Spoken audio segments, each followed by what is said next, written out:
काय के मोए सुरुचि के डर के मोए। थोड़ा बहुत देर रह गई, खड़ो रहो। महाराज की नजर पहुंच गई, विचार कर रहे तो भी बड़ी रानी को लला ठाड़ो, लेकिन बुलाने की हिम्मत नहीं पड़ी।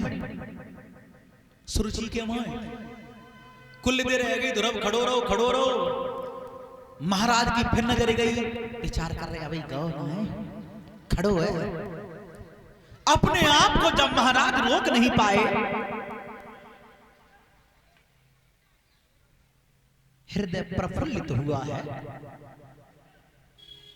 महाराज कर्म कौन सा कर रहे जब रोक नहीं पाए अपने आप को।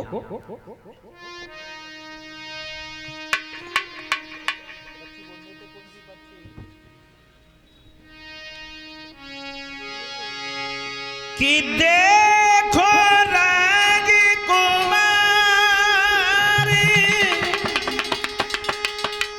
हरस अपार करो नहीं लालो,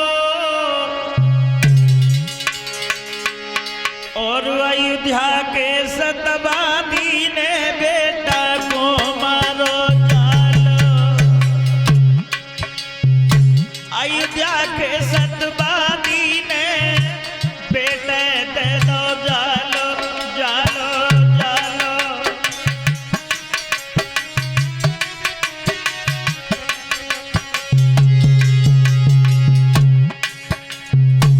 इशारा दिया लाला आजा,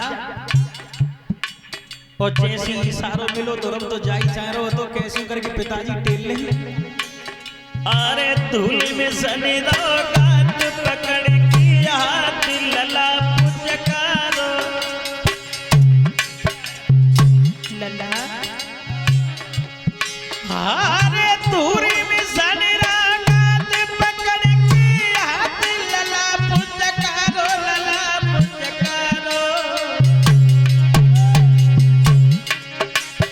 नए पलकी करी अबार रे गोदी में बैठारो। नए पलकी करी अबार रे।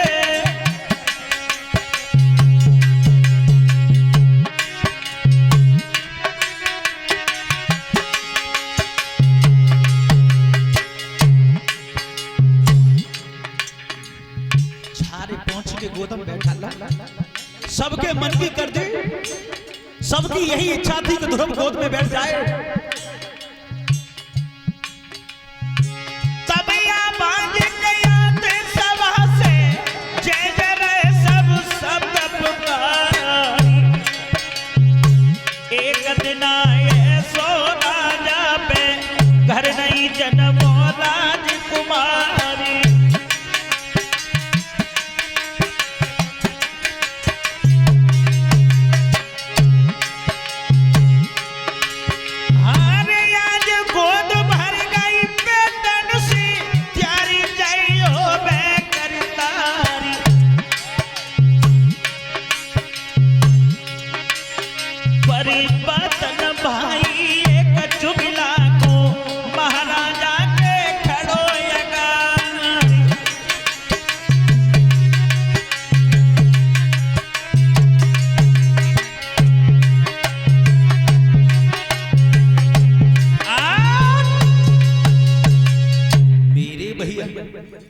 सबके मन की कर दी महाराज ने। सबकी यही इच्छा थी कि ध्रुव गोद में बैठ जाए, लेकिन वो एक चुगलखोर को बात रास नहीं आई। उठ करके खड़ा हो गया, महाराज की जय हो, खुश रहो महाराज, अगर आपकी आज्ञा हो जाए तो हम भोजन करें आए। महाराज बोले जाओ, जल्दी जाओ, लौट के जल्दी आना, काम काफी पड़ा है। लेकिन इस बात का ध्यान रखना कि चुगला चूकत है नहीं, और गाय का जय रोई हो रे रामा।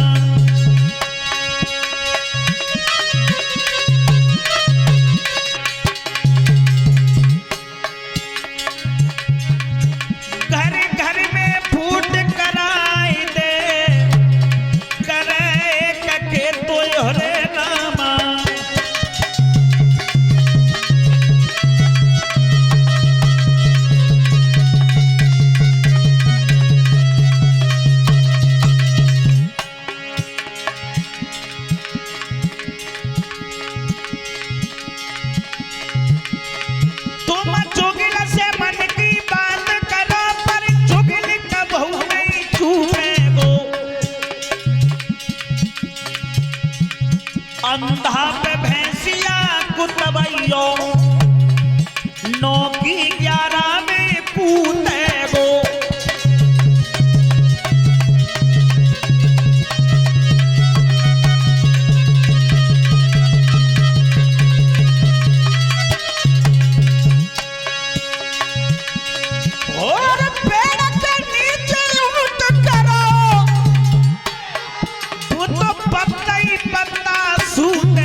कुत्ता को कितनो फटकारो पर टांग उठाएगी।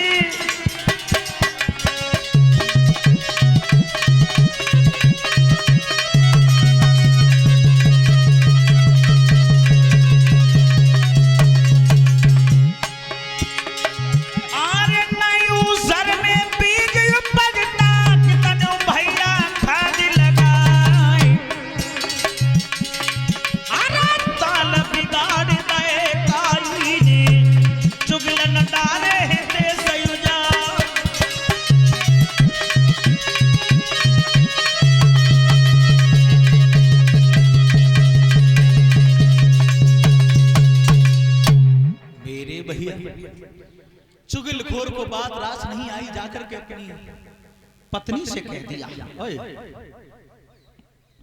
तू एक दिन हमसे ये कह रही थी कि छोटी रानी ने लिखवा लिया है कि उन्हीं का बैठेगा गद्दी पे, बड़ी को तो जोरू नहीं आएगा। पत्नी बोली तो मैंने कहा कुछ गलत कही थी, लिखवा लिया है उन्होंने। नौकर बोलो लिखवा ली होगी जो तुम्हें मालूम होगी, पर हम आखिर तो देख के आए। एक बात बता, प्रत्यक्ष के लिए प्रमाणिक का जरूरत होते, हम अभी हाल देख के आए, छोटी को ठाड़ो धरती पे, बड़ी को बैठो गोद में। नहीं किस्म खाइयो ठीक किस्म।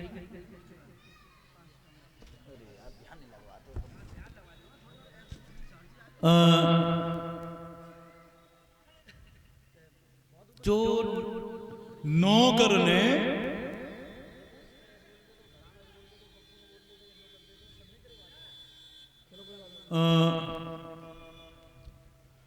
जो कसम दई सो नौकर की पत्नी दरबाजी महाराजा भी आई में भोजन करियो तुम।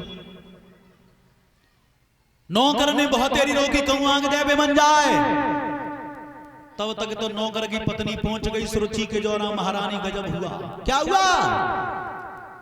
तुम आओ लला दाती पे, तुम्हारी सोंत को गोदम बैठो महाराज की में। सोई सुरुचि दरबाजी जो कचहरी के गेट पर नजर गई महाराज की, सुरुचि को चेहरा देख नबज पखा पर झटका मारी, जाते किन्नी कह दी। तब तक तो सुरुचि ने जाते जात ध्रुव का हाथ पकड़ा, झटका मार के नीचे खड़ा कर दिया, खींच के गाल में थाप दी, चला जाए यहां से। ये गद्दी उत्तम की है, तेरी नहीं है। अगर ये गद्दी तेरे भाग्य में होती, तूने तपस्या की होती, और तपस्या की होती तो जन्म मेरे उधर से लिया होता। तेरा ये पिता भी नहीं है, तेरा पिता जंगल में रहता है। एक चागाल जो ध्रुव के गाल में कमाते पड़े, सोई रो तन्नो घर के लिए मैया का कलेजा फट गया। दौड़ करके अपने बेटा को गोद में ले लिया और बोली, सच कहना तुझे किसने मारा? ध्रुव बोला, मां पूछ रही हो तो मैं बता रहा। ताली बजाते हुए बोले कि रोई रोई कहे ध्रुव सुकुमारी, मैया मोई मौसी ने मारो।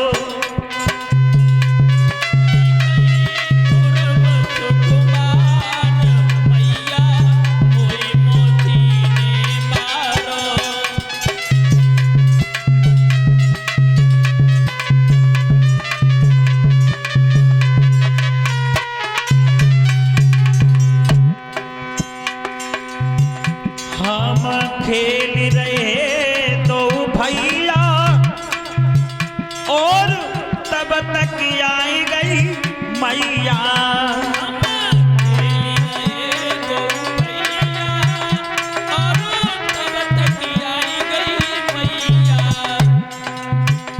हम खेल रहे दो भैया और तब तक आई गई मैया।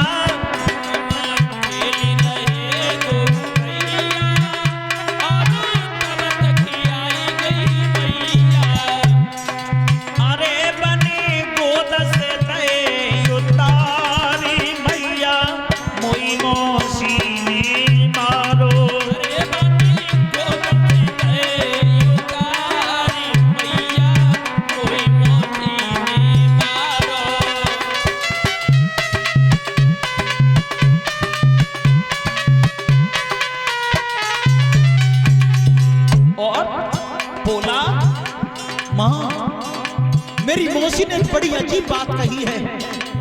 इसलिए मेरे कपड़न को रंग बादे मोई बन को विदा कराई दे। मेरे कपड़न को रंग बादे मोई बन को विदा कराई दे।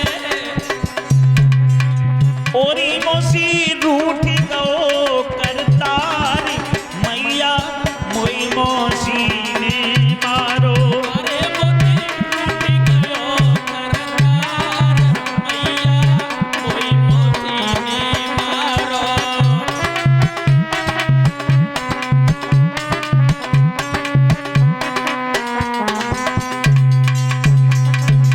ये कहा मां मुझे मौसी ने मारा। सुनीति कहने लगी लाला मौसी ने मारे तासीर के रो रहे हो।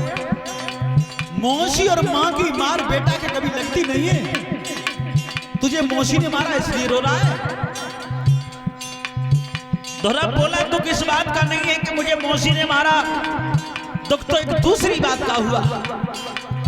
अरे मौसी ने जब मुझे मारा तो भैया उत्तम को क्यों नहीं मारा? बोला बाग कहा की रस नहीं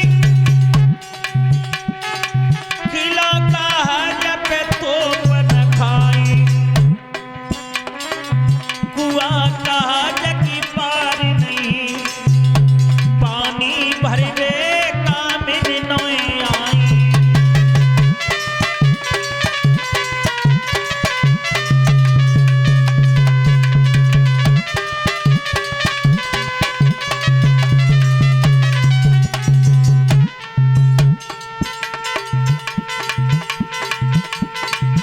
बाघर को ठीक ठिकाना कहा जामे बालक चोर चटोर लुगाई। राजा कहा जग न्याय नहीं संत कहा जिन्हें दया नहीं आई।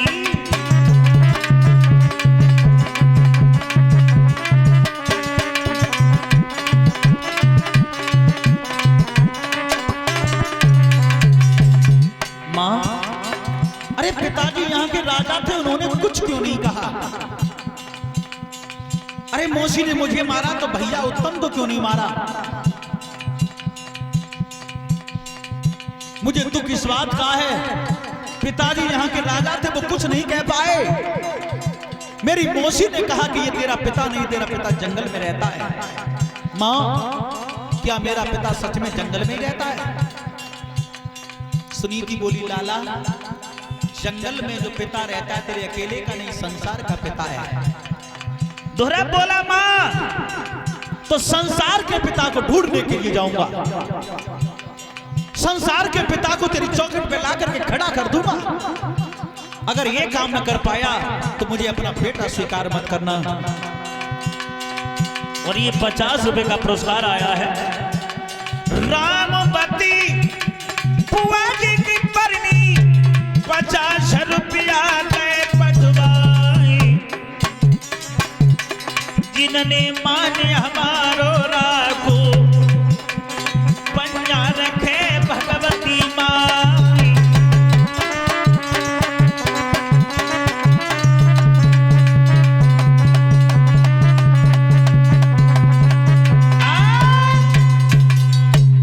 ये कहा मां मैं तपस्या करने जाऊंगा। सुनीति बोली लाला मैं तेरे बिना रो रो करके मर जाऊंगी। ध्रुव ने अपनी कसम दी है मां तुझे मेरे सर की कसम है तू रोना नहीं, मैं जाऊंगा। ध्रुव चल दिया है। मैया के पैर छू करके मां बेहोश होकर के जमीन पर गिर गई। लेकिन ध्रुव ने लौट करके मां की ओर नहीं देखा, आगे बढ़ता चला गया। उत्तानपाद महाराज पर सूचना पहुंच गई, खबर भिजवाई हम आधा राज्य दे देंगे। ध्रुव ने राज्य ठुकरा दिया।